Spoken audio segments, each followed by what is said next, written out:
Ajnanatimirandhasya Gyananjana Shalakaya Chakshurunmilitam Yena Tasmai Shri Gurave Namaha Shri Chaitanya Manobhishtam Sthapitam Yena Bhutale Swayam Rupa Kadamahyam Ladati Svapadantikam. Today we're going to talk about chapter 3 of Bhagavad Gita, verse 36.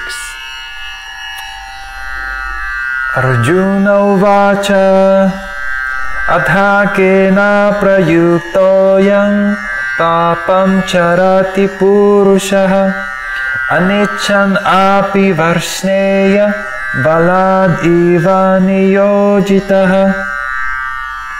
Word by word translation. Arjuna uvacha, Arjuna said, Atha, hereafter, kena, by what, prayuktaha, impelled, ayam, one, papam, sins, charati, acts, purushaha, a man, anichan, without desiring, api, although, Varsneya, O descendant of Vrishni, Balat, by force, Iva, as if, Niyojitaha, engaged. Arjuna said, O descendant of Vrishni, by what is one impelled to sinful acts, even unwillingly, as if engaged by force? So Krishna is being questioned by Arjuna, and he's asking something that is very peculiar of human nature. Why people continue sinning, almost like if they were forced. And we see this very, very commonly in society today, that someone, for example, who's a thief and who's captured, he might even go to jail for several years.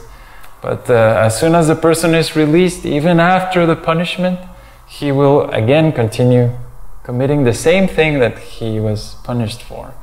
This happens all the time. So many people ask, what's the problem? You know, the jail is not working, or it seems that the person didn't learn anything and just goes out of jail and repeats the same thing. And it happens many times with not only people who go to jail, but all kinds of sinful activities. Like people who are self-destructive, or I don't know, people who are having sex, who are married and having sex with other women, and they're just captivated by this sinful activity, and they don't seem to be able to stop. Drug addiction and all these things. So Arjuna is very curious. Why is this happening? Why is people subject to these pressures? So let me read a little bit of what Prabhupada is saying. And he says, a living entity as part and parcel of the Supreme is originally spiritual, pure, and free from all material contaminations. Therefore, by nature, he is not subjected to the sins of the material world. But when he is in contact with the material nature, he acts in many sinful ways without hesitation, and sometimes even against his will.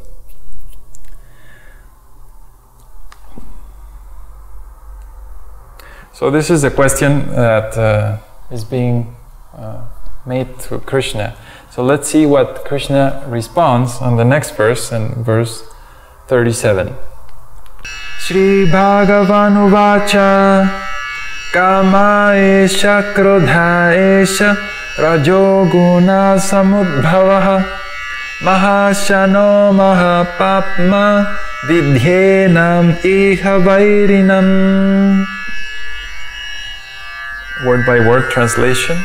Shri Bhagavan Uvacha, the personality of Godhead said, Kamaha, lust, eshaha, all these, Krodha, wrath, eshaha, all these, Rajoguna, the mode of passion, Sambhudbhavaha, born of. Mahashanaha, all-devouring. Mahapapma, greatly sinful. Vidhi, no. Enam, this.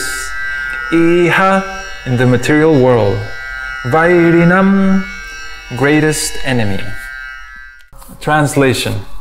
The Blessed Lord said, "It is lust only, Arjuna, which is born of contact with the material modes of passion and later transformed into wrath, and which is the all-devouring sinful enemy of this world." So Krishna gives a very, very precise answer. It's not maybe this or maybe that. He's like, it's lust. And he says, he mentions the three modes of material nature, starting with passion and then ignorance. So let me explain a little bit what's going on here. I've seen it so many times, and probably you could try it yourself. Probably you have some kind of addiction or something that you want to quit. But if you try to refrain yourself from that, if you're used to smoking or drinking and you want to stop, what happens is that you are used to having a certain kind of enjoyment. But when that enjoyment or apparent enjoyment is removed, then there's a very strong gap or the need for this enjoyment. So it's almost like when we're used to drinking or smoking, when we take that thing out, instead of knowing a way or using something else to replace it, our mind and our habits are so strong that we will fall back into the same tendency, the same practice. And this is pretty much based on lust. One of the ways in society in which we punish people is to send them to jail. And in jail, well, you don't have any freedom. You can't say, I'm going to travel tomorrow, or I'm going to do whatever I want.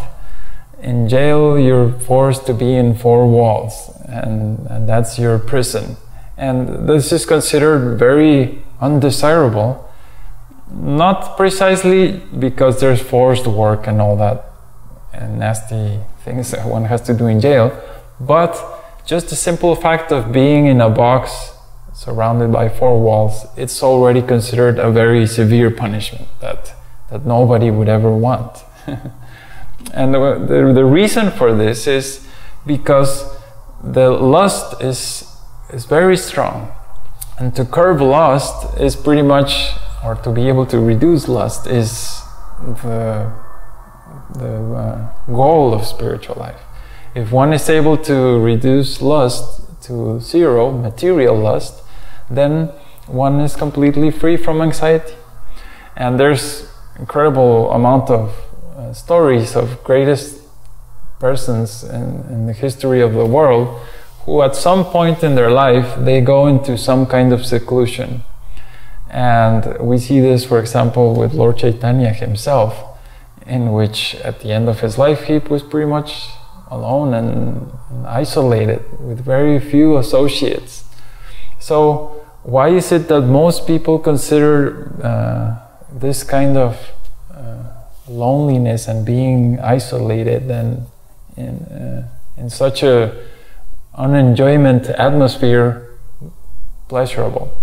Well, it has to do with lust. And if you're born in the West, like most of us, or even in India these days, the culture of being happy through enjoying through your senses by sense gratification is the normal, the standard.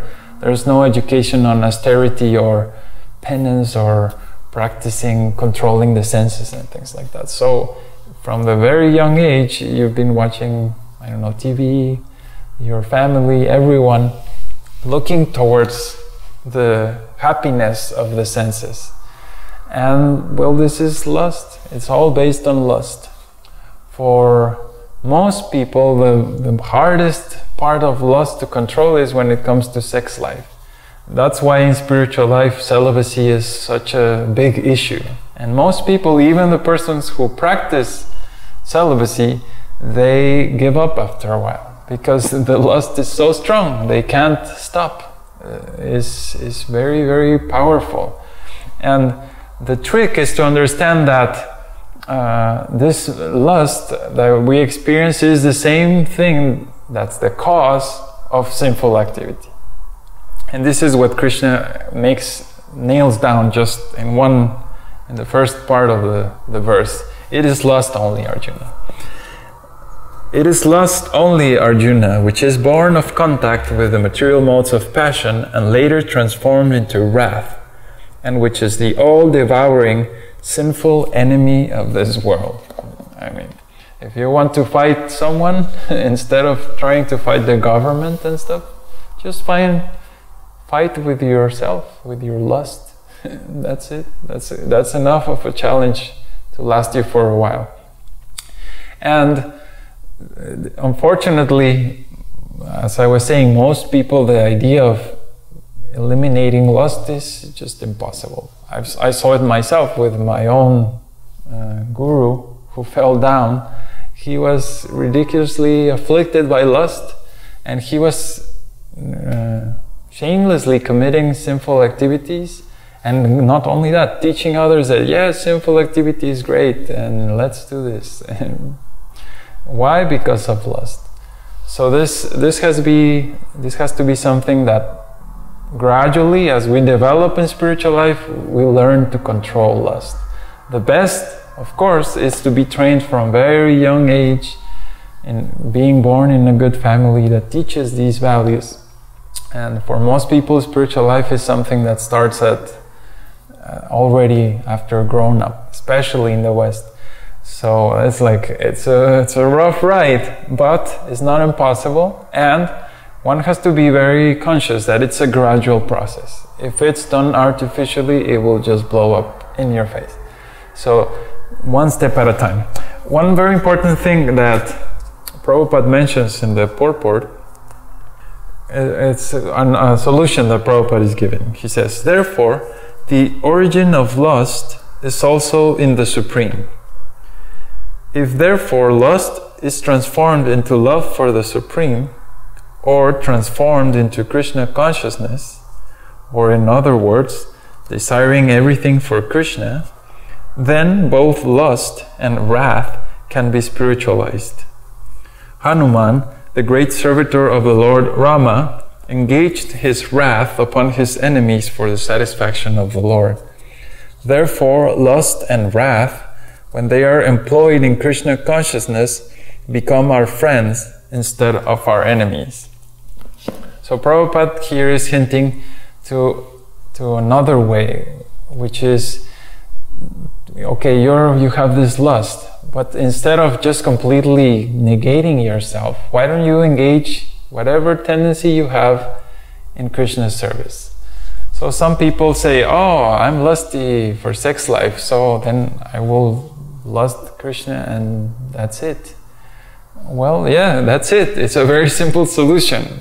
The problem is most people will go for trying to use this material body to offer the lust to Krishna, and this is totally unacceptable. The way one engages everything to Krishna is not an external process of the senses, but a spiritual practice that is experienced within. And this we can know because all the acharyas in the lineage support this idea. The only instance in which lust was directly expressed towards Krishna in this world was when Krishna was present 5,000 years ago. And this lust, as Prabhupada explains, is transformed into pure love. The difference between lust and love is that lust is only done for my own pleasure. When we say turn your lust into Krishna consciousness, it means that one behaves like a person who's lusty, but the goal is to give pleasure to my object of love. In the case of the gopis, is to give pleasure to Krishna. And that is the big difference. So, in this day and age that Krishna is not present in this world, so we have to reach that kind of goal internally by the process of chanting Mahamantra and all the limbs of bhakti. It's very important not to get confused, to think, oh, then, like I've seen some devotees that they try to use anger in the name of religion, that they say, there was one devotee who was saying, I'm gonna kill everyone who doesn't love Krishna, and it's like, take it easy, man. No, the spiritual life doesn't mean that if you're an angry person, you're just gonna find a way to use that anger and kill people. No. The first step in spiritual life is to regulate oneself, to understand what is my problem, and to understand how lusty I am and how to reduce that lust. Otherwise, if we just say, oh, I'm very lusty, then let me just focus it in Krishna, that's not going to work. The spiritual life begins with self-control, self-knowledge. It's a path of self-realization. And eventually, by working on oneself, one improves as a person, one reduces many bad qualities. And that's spiritual life. It's a progressive advancement. This is very important. And Krishna continues answering, but I guess we'll cover that in the next class. That would be all for today. Thank you and see you next time. Hare Krishna.